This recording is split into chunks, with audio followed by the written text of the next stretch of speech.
Hello, my name is Kris Nelson, and welcome to another episode of the Great Work Launchpad. My site is evolveconsciousness.org. Today is January 7th, 2026. Continue the ongoing discussion related to shadow work, related to the force of love or fear as what motivates you, and related to why to begin this journey of the great work. Hey Brendan, how's it going? Howdy. Doing good. How about you? Not so great, yeah.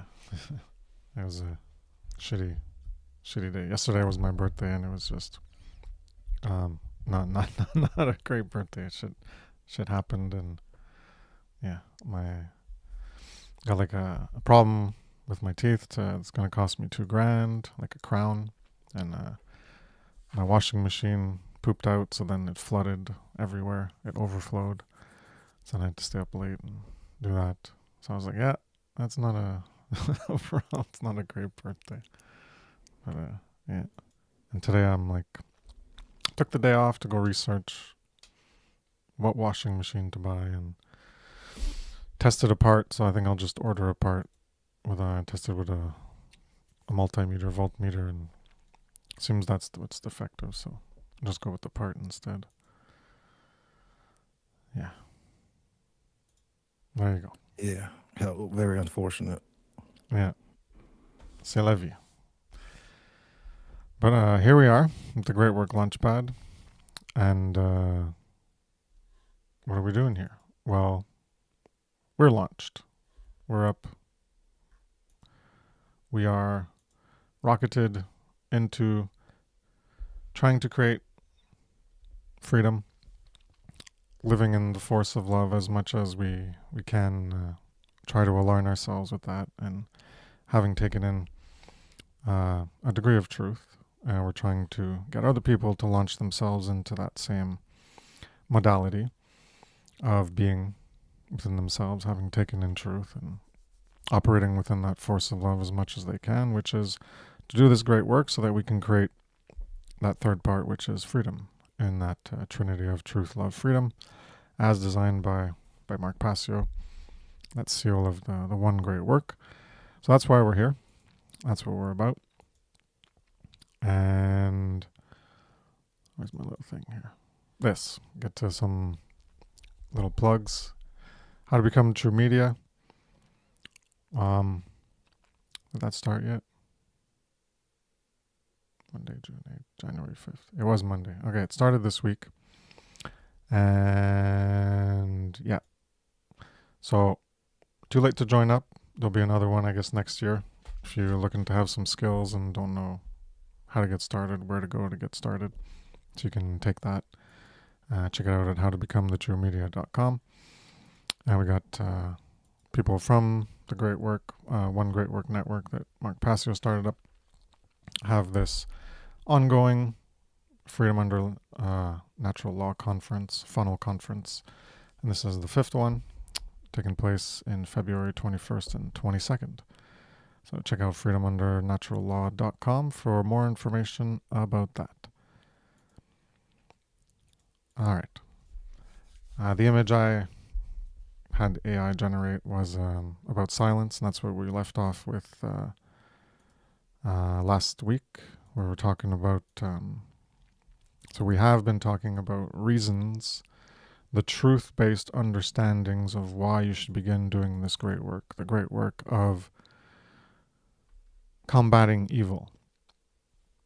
Not just having done the work yourself internally and removed yourself from the creation of evil, but to take it one step further, not just that basic morality of, hey, I'm not creating evil, I'm not being immoral, I'm not contributing to the degradation of our collective condition, of our not violating our any fellow man, fellow woman, fellow child, fellow human beings' rights, not infringing on their rights, not impeding their freedom. It's to take it to a higher level of morality where you're going to try to get that understanding to other people so that more people can remove themselves from that contributing factor where they are creating it or supporting it themselves. And so it's an apophatic pathway of removing themselves, saying no and not engaging in that. And this is a higher level of morality because it takes active work. It's not just stopping to do certain things that you didn't have a right to do. It's doing something that takes more work, more effort, more dedication, more persistence, more time, more energy, more attention to propagate what you came into an understanding of by you knowing the things that you are retracting yourself from. Because without that knowledge, you won't know if you're actually retracting yourself from the creation of evil. So that's the knowledge of objective morality. So don't do immoral things, and that's the evil we're talking about, is these immoral things. Take yourself away from that, and then you're going to no longer be doing that primary level of immorality, and you can maybe get into the game of engaging in that higher level of morality. And that's where that higher level of serving the force of love is, as opposed to not serving that force of love, which the corollary is still in that serving of the force of fear. Because these are all polarities, these are all dualities in the scalar spectrum. So if you're not, go this way. If you're not on the right side towards more love, well, that means you're more towards the fear side. I'm not saying you're like all the way in the fear side and you're creating evil. No, maybe you've gotten yourself to that neutral point where you're not creating evil, but there's still more you can do to serve the force of love. And hence, this is higher morality. And if you're not in there, then you're less in the higher morality. You're not in the higher morality. You're not in the serving of the force of love. So you're still in the stagnation and in that involutionary fear force. And that's why I refer to it as a lower level immorality. Not a primary immorality, it's a secondary immorality that correlates with that secondary level of morality, that higher morality. And this is the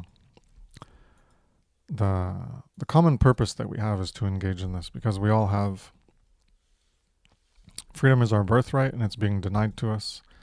And our common purpose is to restore that birthright that we have to actually be free and have our rights respected. So it's something that we can all engage in and we all should be engaging it. And we won't ever have freedom as individuals or as humanity as a whole on this planet until more people are engaging in that work to reach that, to have humanity reach that level of understanding and awareness of what is objective morality. And then when everyone's being more moral than immoral, then you'll have more freedom than not freedom, which is slavery. And we're going to get to the goal that we're trying to get to here. And that's the great work, and that's doing the great work. So we're talking about the understanding of why to begin this.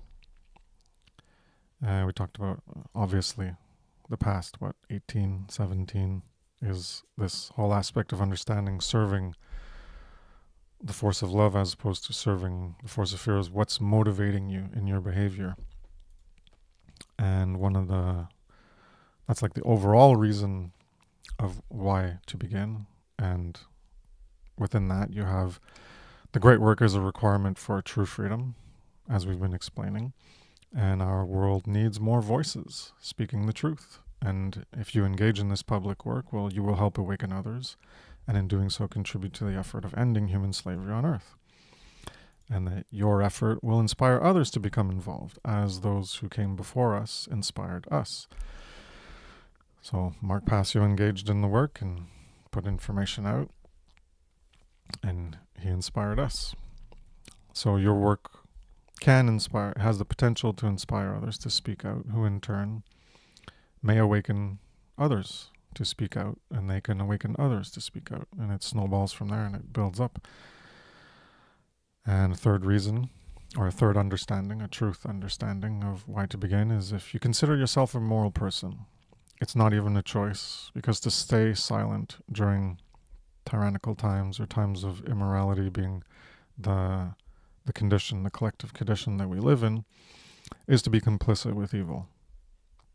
As we were talking about last week, and I mentioned that that was a big part of my presentation on Natural Law, the Science of Morality, Part 4, Morality, where I get into what this complicity is, and we showed some slides from that last week. So yeah, you can take a look at that, and it's, pretty self-explanatory once you really understand it, that if you're not doing anything to end evil, well, how is evil going to be stopped? It's not going to stop, it's just going to continue. So if you want to be a truly good person, it's not to just ignore it and hope it goes away, because the people who are creating the evil have their own motivations, their own reasons for doing so. So why would they stop? They already have a reason for doing so, because they probably benefit from it in some way, or it satisfies a goal or a desire they have for something, to obtain something, or maybe they're sadistic and they just want to make people suffer. There could be many reasons, but the reason is what motivates their behavior. So they're getting what they want, probably, or they're working towards a long-term goal to get what they want, and that's part of the steps along the way. And if you're not doing anything to stop that, and the ultimate way is for people to be moral, that's the only way it's going to change. And the only way that's going to happen is if they get moral knowledge, and the only way that's going to happen is through the great work. So if you think you're a good person, then it's not a choice to engage in the great work, because it's the only way that you're going to actually be able to put an end to evil. So if you're not doing the great work, or you haven't done the great work, and maybe you take a break and you come back and whatever, you don't have any content that you've created, and essentially it means you suck, to put it lightly. I think Passio said it that way, something like that. I'm not sure if I'm paraphrasing it, but it's, you suck, because you're just like, well, if you understand that there's evil, you can term it however you want, that people are doing bad shit that they don't have a right to do. Well, that's the evil we're talking about. That's the immorality. Objectively immoral behavior, and that is what is evil. People can have various definitions, ways they want to think of evil, maybe some religious way or something, but we're not talking about that. We're talking about immoral behavior, and that is the evil we're talking about. And to put an end to it requires people not doing that behavior, or other people stopping them from doing that behavior. So either they stop it themselves, or other people make them stop, and those other people need to have the objective knowledge of what morality is in order to be able to identify what the immoral behavior is in order to make it stop. So the solution is always knowledge of objective morality, and ways of getting that knowledge to be understood and accepted by people. So that's why, if you're not doing the great work, if you haven't done it, and maybe you're going to get back into it or whatever, then you just suck, because you're not doing anything against evil. You're just like, hey, there's evil. You understand it? All right, cool. Have a party. Have fun, evil. I'm just a loser douchebag who's going to fucking do nothing, and, have at it. Party time. Yay. So, all right. You have anything to say about that, Brandon? Sure, sure. Um, to the listener, imagine you are in public, you're walking down the street, and you come across a violent interaction. It can be a mugger, it can be, an assault. Use your, imagination. Are you going to stay silent, or are you going to use your voice, use your willpower, try to use some action to, possibly try to stop that wrongdoing? And most people would probably think that they would, try to stop that person, but sadly, most people would just, look the other way or, pull out their phone because, sadly, we've been conditioned to just be, watchers. So there's a phrase, your silence is violence.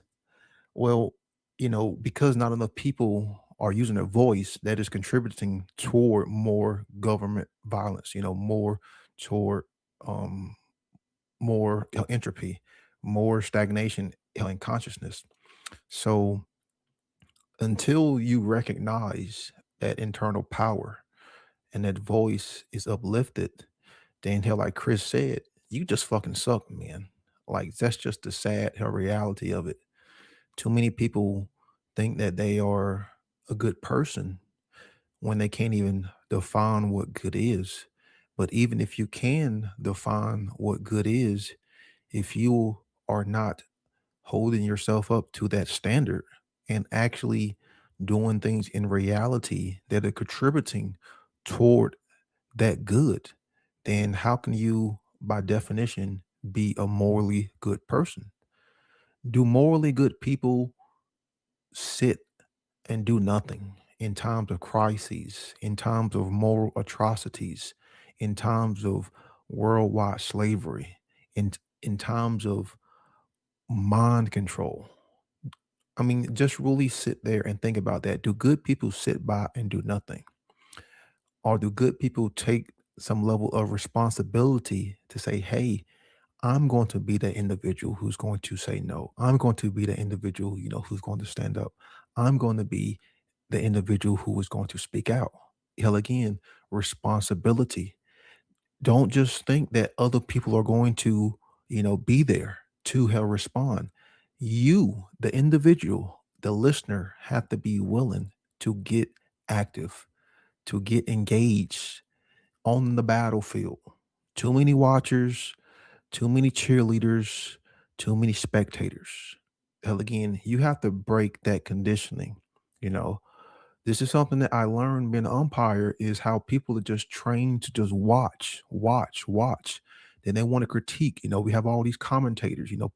People want to just, give their opinions, but to actually be involved in the game gives you a whole different mindset. It gives you a whole different viewpoint to actually be involved.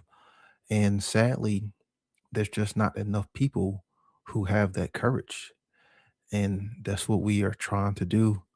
But unfortunately, how like we keep saying, many people just don't care for this kind of information. Many people don't care for this kind of knowledge. And even the individuals, who do know this stuff. I know that there are people out there who have, what Mark Passio has been, he'll talking about for 15 years, been talking, what Kris Nelson has been talking about for what almost 15 years, hell, at least over 10. I know that there are individuals who are out there who have, this understanding, but knowledge in and of itself is not enough. It's not just about you. And like Chris was talking about, that spectrum of, good, bad, love and fear, just like when we understand the difference between right and wrong, we extend it out to other human beings. Then as we know, we take in more love, we extend that out to other, life forms like the animal kingdom. Then we extend that out to more, how life forms and then to nature and reality itself, because that's what growth is, and that's what the expansion and the awareness of consciousness is that will lead toward the evolution of our species, and not just our species but to all life forms. And that's really what it is all about. you know it like this is not just about humanity, even though how we talk about it, but this is about life itself, because when you look at it, that's what we are trying to destroy, is life, the essence of creativity. And by sitting by and standing by and doing nothing, I shouldn't say standing by, sitting by, because you're not even standing, because you have no principle to stand on. So you're sitting and doing nothing and just being a spectator as everything is being destroyed, everything is crumbling hell around you. So, hell, again, if you truly love hell yourself, if you truly have love for others, then you will grow a pair of balls. You will grow a set of testicles, and you will want to get involved. And hell, like Chris said, it's not even a choice. It's not even a choice because you know what you have to do if you claim to be a good, moral, decent human being.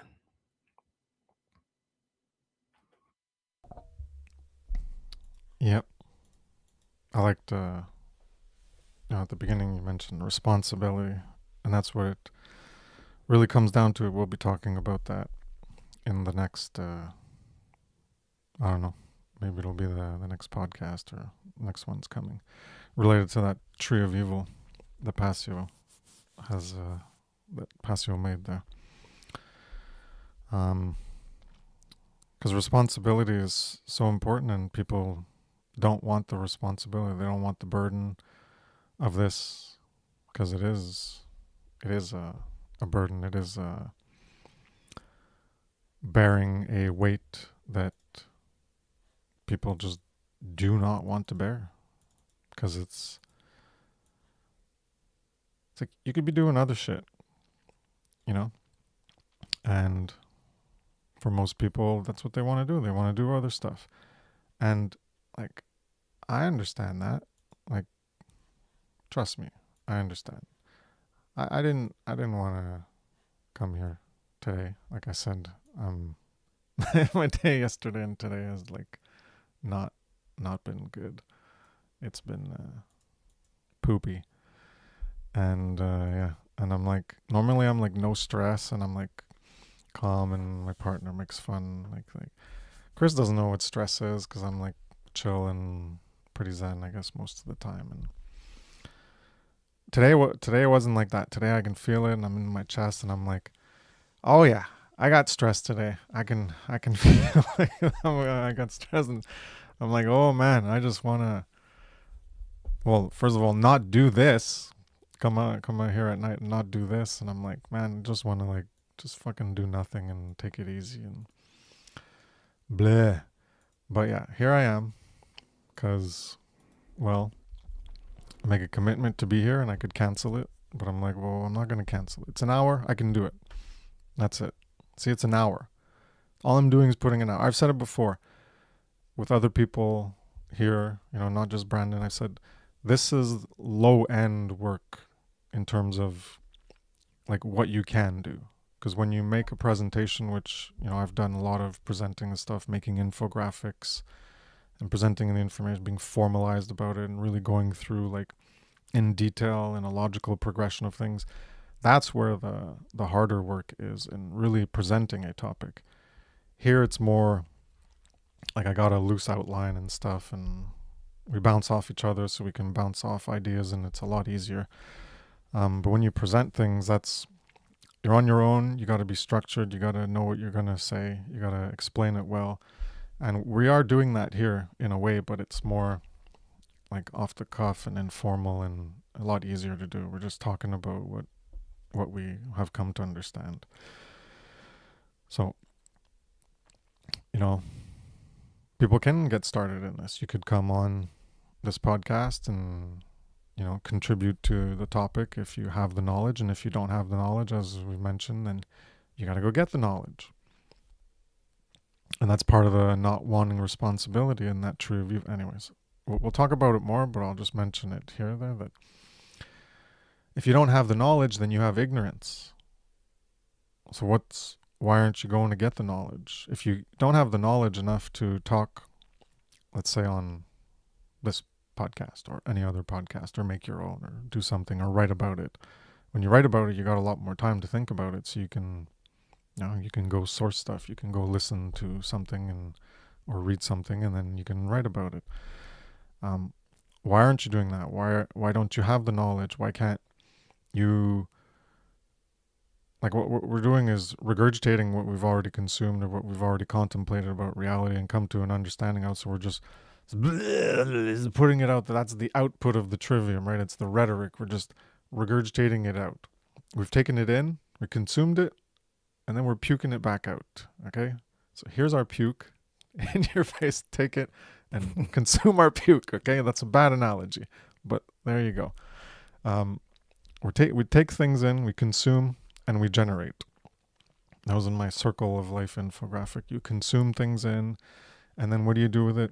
Well, you put it back out, you generate back into reality. Reality influences you, and then you influence reality. It's an influence circle. So by you creating things that didn't exist before and people coming across it that wasn't there before, well, they can be influenced by it, and then that's their T part, their thoughts, emotions, and actions, their consciousness, taking it in, being influenced by it, and then they can understand it in that trivium part, and then they can output it. And that's that process that keeps going round and round and round.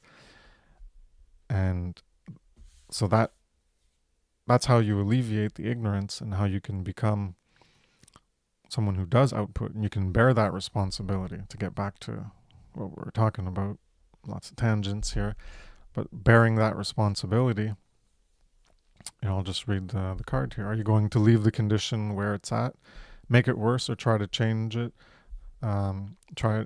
Change it to try to restore true freedom. Be part of building something you won't get to benefit from. Plant a tree that you won't even sit under the shade of. And that's caring enough.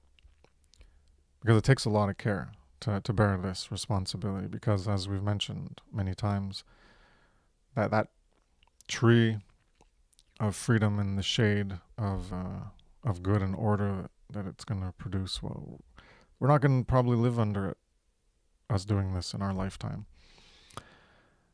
But we still care enough to do it because that's what we're trying to create. Maybe in the future it'll happen. If more people get involved and more people gain moral knowledge, well then future generations could benefit from the shade that tree has to offer, even if we're not going to benefit from it. So you can view it as like kind of a selfless act, but we want to benefit from the tree and we'd like to benefit from the tree. But we just realize that it's, to make that tree happen, it takes everyone coming together to make it grow. So it's probably not going to happen. But we selfishly want it for ourselves, but we also realize that it's not something we're probably going to attain for ourselves. So we're doing it, I guess, like a paying it forward. Not really.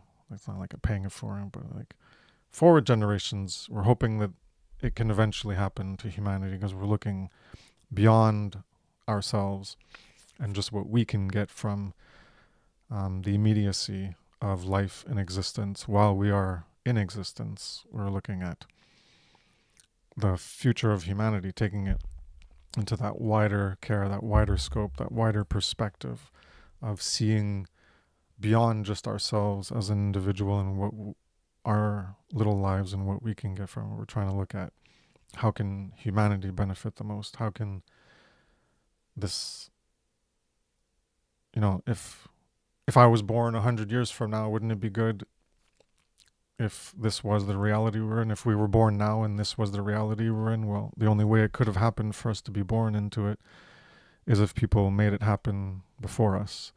And that's what we're trying to do. So we're trying to create a better condition for all of humanity. And so become inspired, breathe in the moral truth, evolve consciousness, and aspire to create a moral world that should be, not the immoral one we have. Breathe the moral truth back out because you're being inspired, you're breathing it in, and then you aspire towards that goal, that objective. You aspire towards creating true freedom. So you're going to be breathing it back out. You're going to be speaking the moral truth back out, bringing out that which is within you. You bear the cross, and you carry the weight, and you take on the burden of responsibility. And that's what people don't want to do, because it's about them and their lives and what they can get. And you're going to live and you're going to die. What can you get out of your life that you're there? Or what can you leave to your kids? And they're not even thinking of, they don't even realize, my kids are goddamn enslaved. I'm enslaved. And, if I can leave them with more money or more happiness or more things or whatever, a better life and being taken care of, what does that change in terms of our condition of being enslaved? Well, nothing. It just makes your individual level of comfort, your individual level of freedom might be increased because of your ability to be more independent and less dependent on on the system. So this could be, people who are focused on homesteading or creating like off the grid living. I'm not saying there's anything wrong with that, but when that's your focus and that's what you're trying to do, you're just trying to survive the enslavement camp rather than trying to end it and break free and make it go away. Um, yeah, so another thing Brandon mentioned, widening our care and our compassion and caring things outside of ourselves. It goes to humanity, and it can go and to include the other animals, because we are in the animal kingdom. There are four or six kingdoms of life. I forget. I wrote about it once in an article a long time ago in a galaxy far, far away. Um, yeah, we are part of one of the kingdoms called the animal kingdom. Another one is the plant kingdom. I think there's four. And then there's the fungal kingdom. And then there's one like bacteria that's not related to real or alleged evolution of the the plant or animal kingdom. I think there's four, yeah. So our kingdom, and it's in the word kingdom, is actually a kingdom. And our kin, our animal, our kin that we normally look at is, well, your kin is your children, and that's your clan, and your there's words related to it like kinship, but our kingdom is our kin, and our animal kin is our kind. That's where the kin is. Well, who are your kin? Well, they are your kind, the kind who are descended from you because they have the closest genetic ties to you because they're descended from your biological construct. Shares great similarity with their biological construct. That's the kin. That's the kind. But our kind is also that kingdom, the animal kind that we share. Um, so that's part of another level of morality. You can look at all this as within human morality, and then you can go even higher to being more moral towards the animal kingdom that we are a part of. We are not separate from the animal kingdom. We are part of the animal kingdom. We are not part of the plant kingdom. We are not part of the fungal kingdom. We are not part of the other uh, archaeobacteria. I forget what it's called, but it's some lower form of life. And yeah, so it's all these things you can come to realize and think about yourself of how you're contributing to the suffering of beings in the animal kingdom, because they're part of your kingdom as well. They're not part of the human kin and the human kind, but they're part of the animal kind, that larger encompassing aspect of our kingdom, of who we are biologically a part of. All right, enough rambling about that.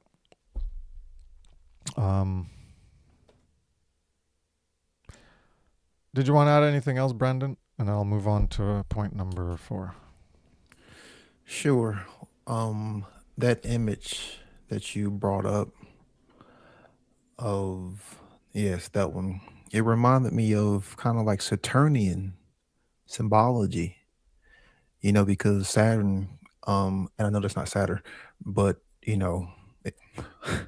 like the kind of white deity with a beard, Saturn always comes to mind first, but that symbology, could be considered, like reference to doing this kind of work, because Saturn was always, symbolic of hard work, discipline, held responsibility, boundaries, held wisdom. He was the one who ate his children, devoured his children. So you have the saying, the sins of the father shall be rested hell upon the son. The cause and effect way up that we, live in, that people don't want to understand. And that, when the father does things, it may not necessarily come back toward him, but it may come back to that next generation. So, when we're talking about bearing held their responsibility, What does it mean to bear something? It means to hold, to bring forth, to carry.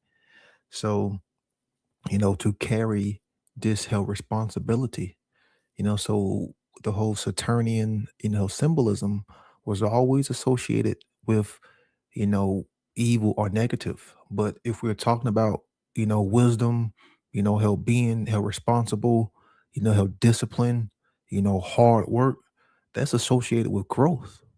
That's associated with, getting better.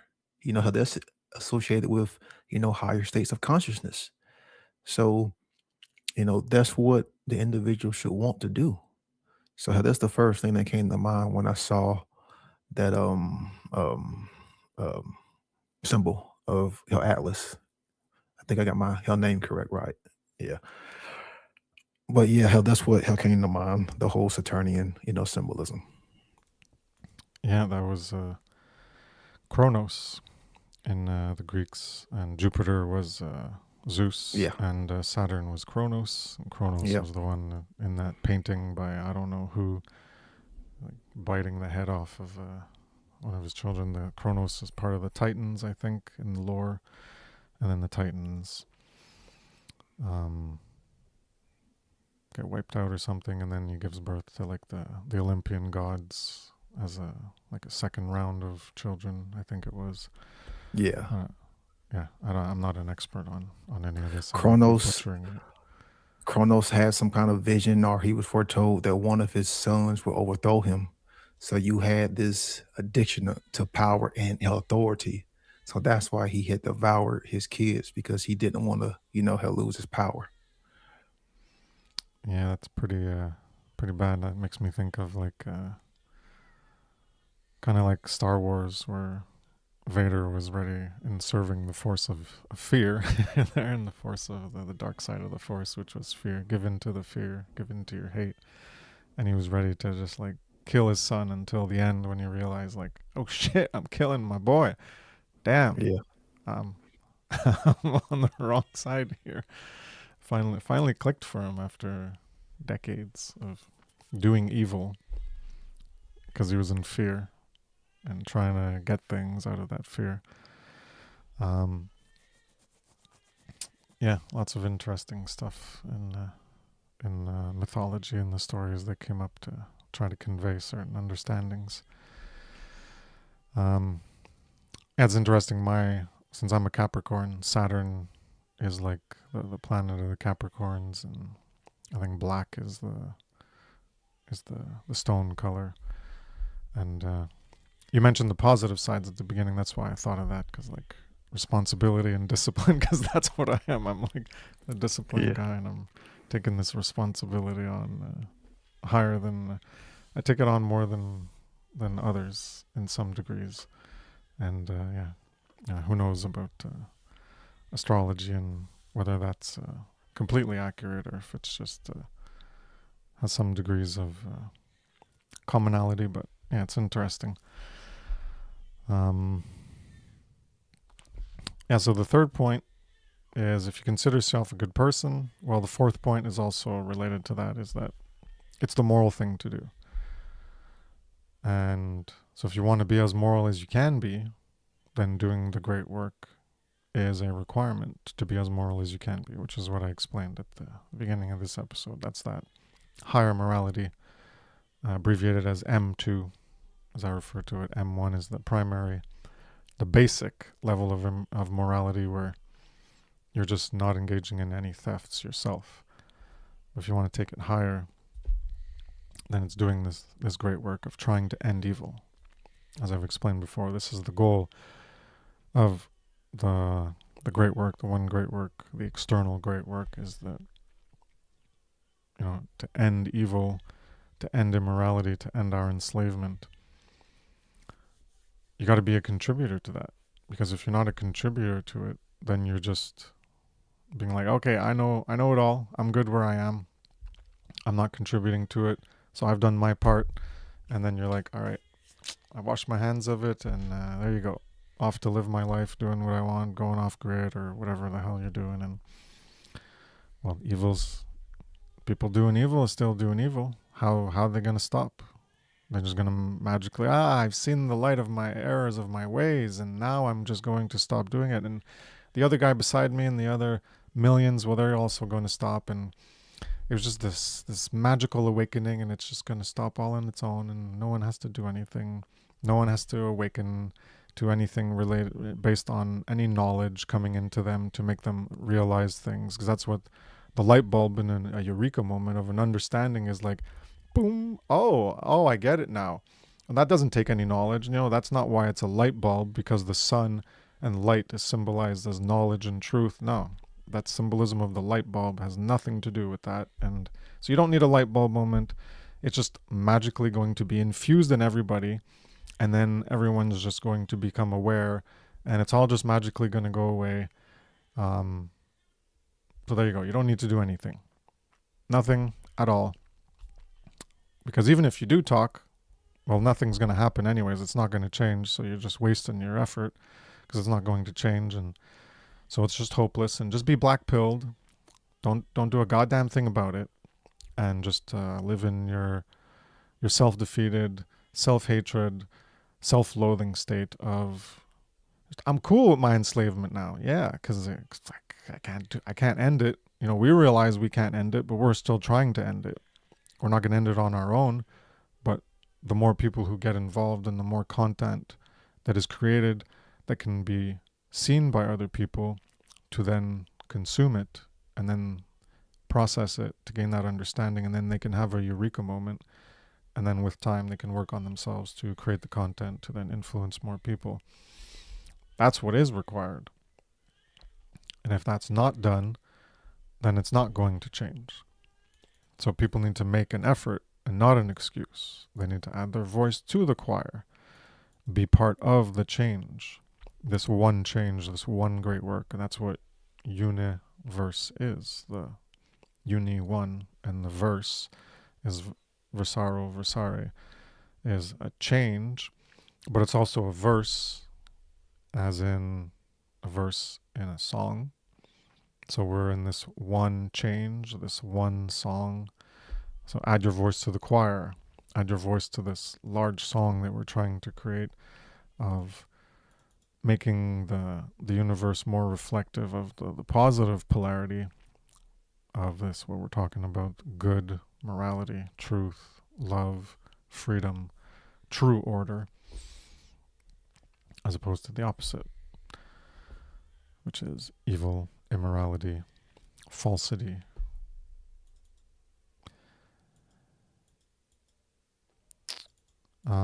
So to make this universe based more on truth and not falsity, on morality, not immorality, on right and not wrong. And that's what agape is, this higher love, is having love for moral truth and to care for truth above those lower loves of philos and eros for others. I'm not saying there's anything wrong with that. Gotta always emphasize that.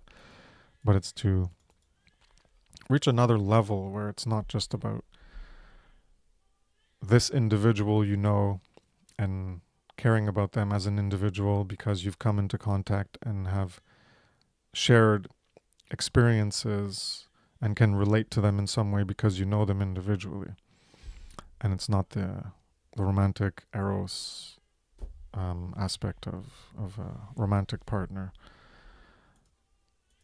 It's because a lot of people are stuck in that, and they put that above the alignment with their principles. They put it above this agape, this care for moral truth, this love of moral truth, and trying to serve that as much as they can. So in their personal lives, they're just focused on spending time with their loved ones, with their friends, those they have a philos towards, those they have an eros towards. So that time, that energy, and the attention goes all towards, or significantly towards, that type of love, this lower form of love. And they're not in the end sacrificing for this higher form of love that is going to get us the most beneficial outcome for ourselves as individuals and everyone together, and all those people that you have eros or philos for romantic love or familial love or friendly love towards, the most beneficial state for them and for yourself is going to be achieved and can only be achieved by serving that higher love. Because in doing that, as I talked about before, that spectrum, well, that's where you get towards doing the great work, which is the requirement to restore the state of true freedom, which is what is most beneficial for all of us, because it's where we are not going to be forced, we're going to be coerced into various degrees of enslavement, which violates our rights. So that's what's most beneficial for us, is to not have our rights violated. And that can only come about through people living morally. And that requires the knowledge of moral truth being actualized within an individual and exemplified, exhumed, exuding through their behavior. It comes from inside of them, and then it pours out through their behavior. And that's why this work is necessary. It's the only way it's going to happen. So if you don't understand it, you need to understand the law of freedom, which is my ongoing current work on the natural law, the science of morality presentations. Still got another part I got to work on. Don't know when I'll do that. My life is 3 kids is it's not a little picnic. Let me tell you that. It's Dang, 3. Yeah.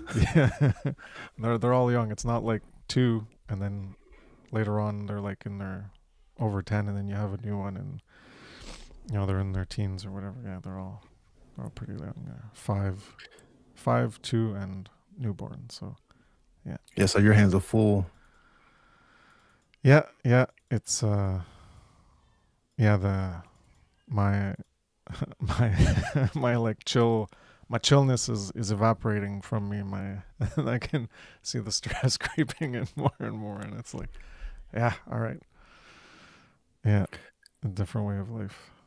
And just real quick, to the listener, Kris isn't making any excuses. He has 3 young ones and he's still doing this kind of work.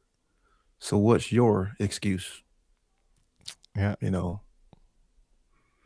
maybe they got 4 kids and that's why they can't do it. shit, But some I people doubt got it. like 5, 6. Yeah. Yeah, I mean, I doubt that's the reason. It's probably yeah. the knowledge part. You don't have the knowledge to be able to even engage in it. And if you do, wonderful. If you have this knowledge and it's not just, oh, well, you listen to Passio and like, oh, you get it. And then you're like, oh, yeah, I get it. And then it's like, you can't really recall it very well. Well, then you don't have the knowledge very well. It came into you and then Yeah. it flew away. It's fleeting in your memory, and you can't engage in this work because you can't recall it. So you can't actually explain it to anybody because it's no longer there. It's more of a, there's one thing that, in the learning process, you have all these points, these data points, and in the end, like a lot of learning goes this way. In the end, you just have the overarching conclusion of what all these data points lead to, like these premises lead to a certain conclusion. So you can have multiple points of truth. This is what the proposition of truth is. If you have several propositions, 10 propositions that lead you to your conclusion, well, is your premise valid based on if one of your propositions is false and your premise requires all of the previous propositions to be true, well, then your conclusion is false based on requiring those. So your conclusion still might be true, but you need to rework it to account for the one that's false. And so all these data points we come through and we're consuming all this information.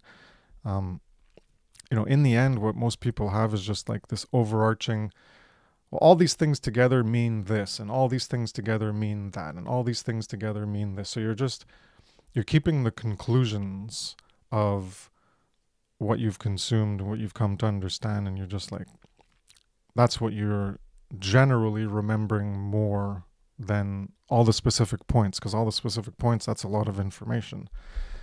But if you're trying to get other people to have this general understanding of here, and then this general understanding, and then this general understanding, these conclusions that they can come to and understand and see reality is that way, to have these truths. um, well, it requires all those data points. And if you're trying to explain why, like, oh, here's my claim, I'm going to make a claim of this and this, and these are all your conclusions that you've come to. Well, how did you get to those conclusions? Well, that's based on all these sub facts and sub points. And so you need to be able to explain that to someone in order for them to grasp it, because that conclusion is based, like, that's like a cloud or whatever, a lake or a river or whatever you want to talk. And all those are water drops. So that's what makes it up. It's the collective is based on the individual, and that collective understanding, that collective conclusion is based on all those fine points that led you to conclude that, because you don't conclude something overall without those fine points. This is part of understanding. I've gone into this in my earlier work, I think. And so understanding this can be useful for you to understand why doing the great work is necessary. Because if you're just going to say, well, here's my conclusion, boom, here's my claim, you're going to tell people your claim of truth, because that's what everyone is just saying. Everyone's just making claims of things, and some of your claims are bullshit and some of your claims are true, and most people don't even know the difference, and they just believe that what they say is true. So we're all making claims, and for someone to validate your claim, well, they need to have the data points in order to validate that conclusion. And if you can provide them with the data points necessary for them to be able to see the conclusion, see that the reality, this part of reality is like this, and this one's like that, and that's like that, well, then you're going to be able to educate them. You're going to be able to get them to see the light, because that's what these data points are. They're all bits and pieces of knowledge, of truth, that you have to be able to back up in reality, because that's what truth is a reflection of reality. It's a synonym for reality. It's a synonym for existence that either was or is now. And that's as I've called it in my earlier work, that's truth level 1. And then there's the truth level 2 of eternal truths that they might not exist right now as a manifested thing in reality, like the moral condition of true freedom. It doesn't exist right now, but that truth is still a truth, that that condition can exist, and what creates it is also a truth. So the conclusion of how to get there, well, that's all these data points of what we're talking about in the great work, is how are we going to get there, and the need to do this work so that people can understand how to get there, because that's the goal. We have a destination. Well, if you don't know how to get to your destination, you're probably never going to get to your destination. These are all directions. It's like a big map, and we're trying to get to that destination, and these are all the ways to get to the destination. And if you don't know how to get to the destination, you're not going to get there. And that's what, as Passio mocks, this is the truth and freedom movement, who care about truth and they want freedom, but they don't know how to create it, because their goal is freedom, but they don't even know how to get there. So they don't even know how to get there. And so they're not going to get there because they don't know how to get there. And that's what the whole point of the great work is understanding how you're going to get to the freedom part. And the only way you're going to get there is to the ending of evil. Because as the book says in the end of all evil, evil is the destruction of freedom. So you have to understand what this means. If you can understand it, then you can explain it as well. And we went into that early on in the Great Work Launchpad. I forget which episode it was, but I read a few quotes from the end of all evil related to that. Yeah. So a lot of people, they only care about getting things for me. Me. My freedom, my survival, my truth. It's all about what they want for themselves. More freedom for them, more independence for them, less codependence, less having shit violated for them. And they don't want to teach morality. They don't want to truly make freedom happen. They don't want to take on that responsibility. And educating others to understand morality, and that's freeing minds. That's what we're actually talking about. It was a great title for the Passio's conference, Free Your Mind, from the Matrix, directly from the Matrix. So Morpheus says you gotta free your mind. That's what we're trying to do. You got to free your mind and your ass will follow, as Passio has said as well. And that's what, it's the whole mentalism thing of, well, what we create out here is based on what's in here. So you free your mind, and then you can create freedom. If you don't free your mind, and if other people's minds aren't free, and that's what, like, Matrix 4 and Niobe, she gave up on freeing minds, and she's just like, I like my strawberry. Oh, my strawberry tastes so. Look at my strawberry. Oh, it's so good. Look at this redness. Oh, have you ever tasted a strawberry in real life? No, but we got it. We got it here. Look at us. We got the real strawberries. Oh, we didn't have that in Zion. I made us real strawberry. I got real strawberry. We got real fruit. We got real food. We're not just even that corn slop there, like in the first Matrix movie. So we got good shit over here. Yeah, don't take that away. Don't take away my good strawberries, man. No, calm down. Be on the down low. Don't cause a Yeah. ruckus. Don't rock the My boat. comfort. Yeah, don't take away my comfort. Don't take away my safety, because then if you do, I may have to do something about it. So yeah, it's the fear. Yeah. So that's not your responsibility, right? Freeing minds is not your responsibility. Be a Niobe. Just focus on yourself. Focus on the freedom and the more comfortable things you can get out of life. The more pleasure, the pleasure trap, which I've talked about in my earlier work, because that's what is one of the. I'll say it again. I've identified 4 levels of what's keeping us here. So at the base is belief. This problem of belief, because people don't know how to think. They don't know how to discern truth from falsehood. So they don't know how to actually know if what they're saying is true, or if it's something they believe is true that might be true, but it might also be false, because they can't actually tie it back to something they can verify in reality. So they don't understand this process. So the belief, actually that's the second one. Consciousness is the problem, right? That's the whole problem. where does evil come from? Consciousness. People say money's the root of all evil. No, consciousness is the root of evil, because without consciousness there would be no evil. So human consciousness is the reason there is evil. So that's the root of all evil. So I've said this before, this Spider-Man quote. It's great. With great power comes great responsibility. That's what Uncle Ben says to Peter Parker.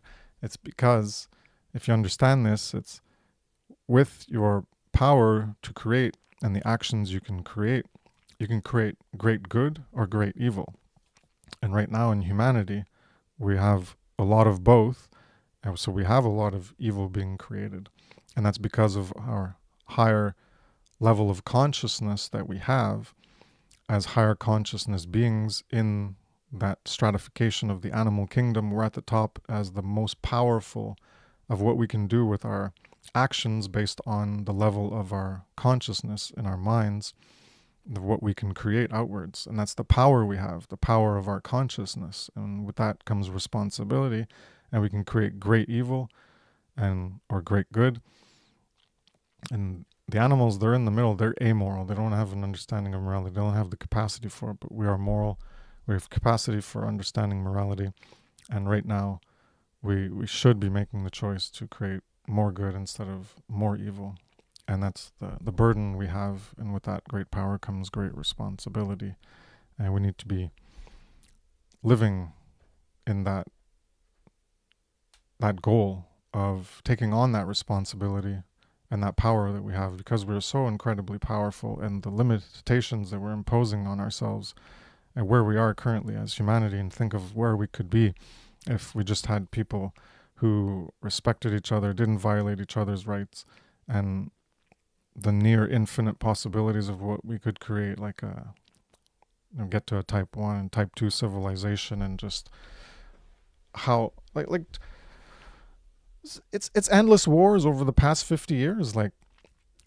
It's just ridiculous. And this is what humans have decided to do with the great power that they have, and shirking away that responsibility. And it's just to just keep creating conflict, trying to take from others that you don't have a right to take. Whether someone's a dictator in the country, well, they're a problem themselves, trying to, I'm going to rule over you and whatever. And then someone comes in with bullshit. Oh, look, I'm the big hero. I'm going to stop this dictator. And yeah, but that's probably not the truth. That's just the facade that you're selling to people to make yourself look like the good guy. And then you just want to take their resources anyways. And it's just, anyways, we have a lot of work to do. And our potential is being stifled because even those people who claim to be good, they're still enforcing a system of enslavement that violates people's rights. So they're not actually good. It's all a big dog and pony show. It's all a big fucking joke, like the comedian says in The Watchmen. Love that.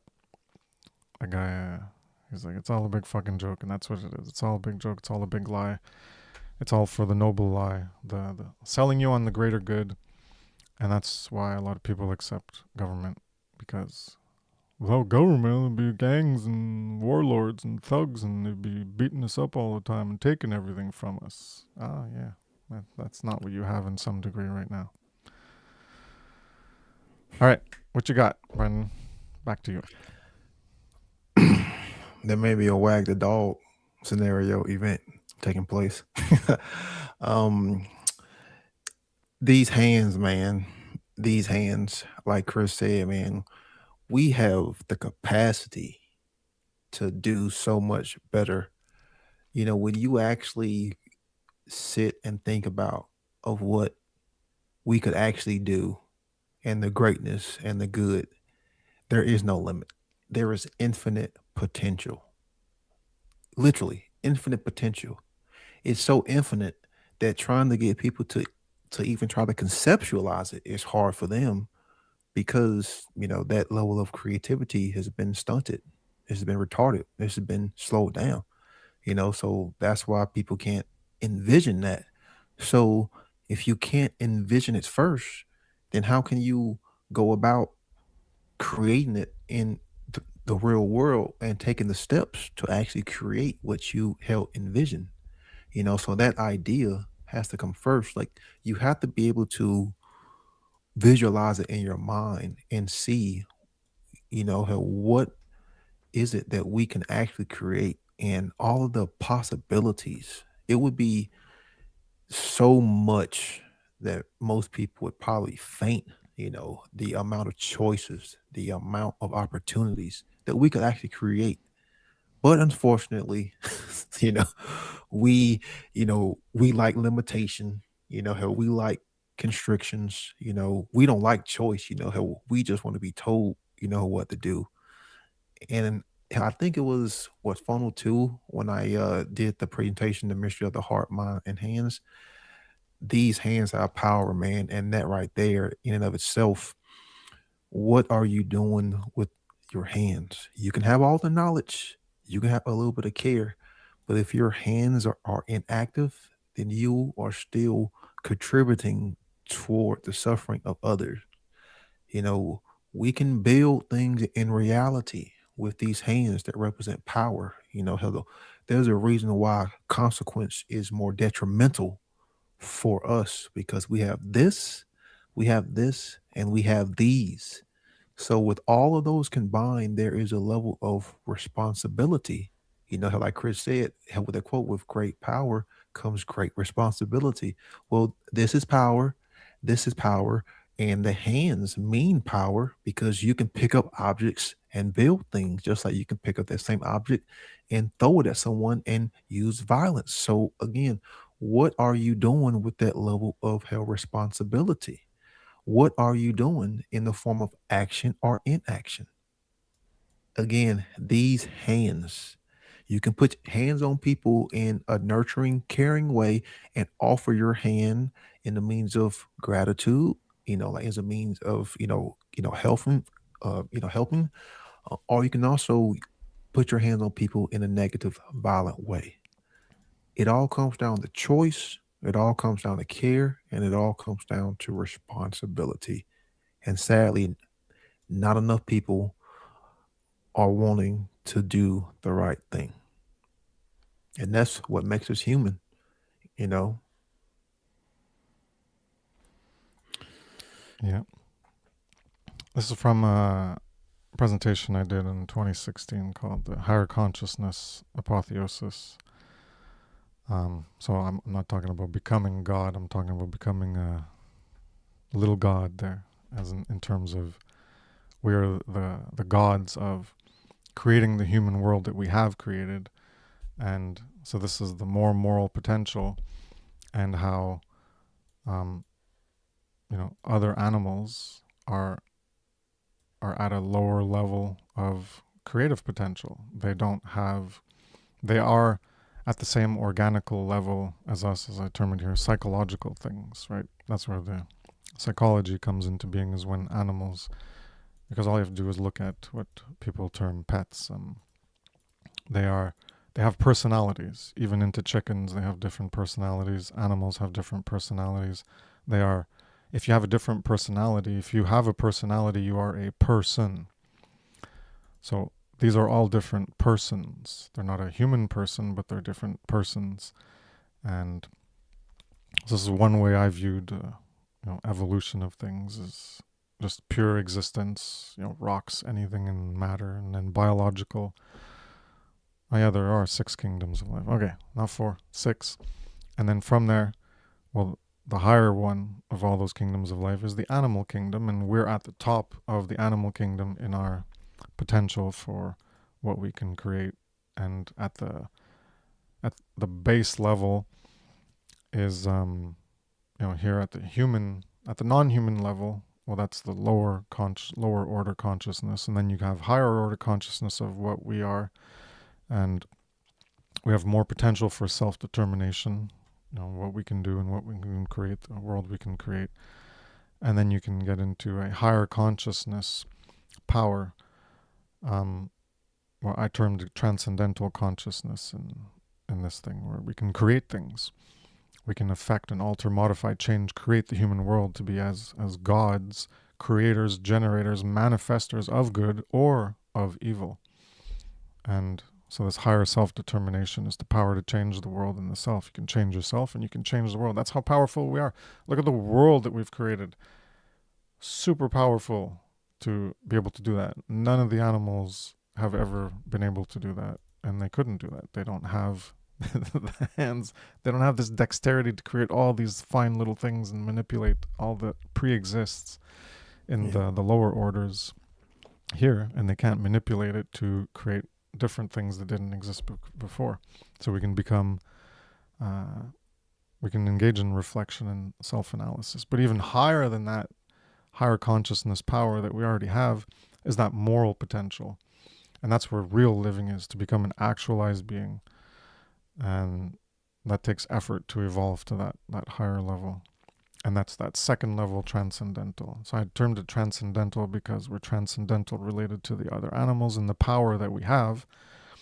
And that's like a level 1 transcendental, but the higher transcendental, we transcended just the regular animal life level of consciousness.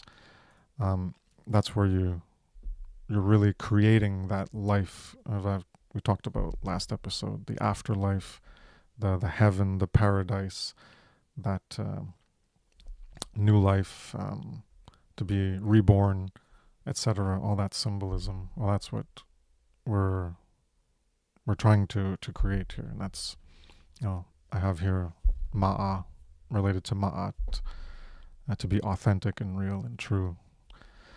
So I just wanted to share that before ending it. I guess we'll end it there. Thanks again, Brandon, once again for joining me on this this journey, this quest, this. I was trying to think of a Star Trek term, but this voyage, I guess, this voyage. And I guess we'll be back next week, next Wednesday, 9 p.m. And I'll end in the immortal words of the Passio to motivate people. How about trying to get out there and do the actual great work so this world isn't such a fucking hellhole, huh? That's right. Get involved. Try to figure out what's holding you back. Get over your limitations, what's limiting you, these limiting fear factors, and get involved so the world isn't such a goddamn hellhole. All right, thanks for tuning in, everybody.